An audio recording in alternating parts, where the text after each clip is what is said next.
36 വർഷമായിടാ മനസ്സേ ഞാൻ പോലീസില്. ഇതിനിടയിൽ പുറത്ത് അറിയുന്നതും അറിയാത്തതുമായ പല ചെറ്റത്തരങ്ങളും ഞാൻ ചെയ്തിട്ടുണ്ട്. പക്ഷെ അതിനൊന്നും എനിക്ക് ഒരു റിഗ്രറ്റും ഇല്ലടാ. 2 ദിവസം കഴിഞ്ഞ് ഞാൻ ഡിപ്പാർട്ട്മെന്റിൽ നിന്ന് റിട്ടയറായി DYSP മെഡലും വാങ്ങി ഇറങ്ങുമ്പോ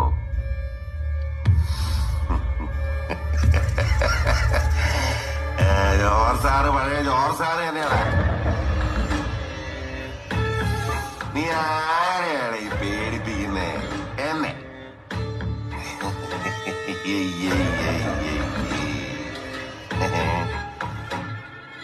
നിന്നെ കാണാൻ ജോർജ് സാർ ഇവിടെ വന്നിട്ടുണ്ട്.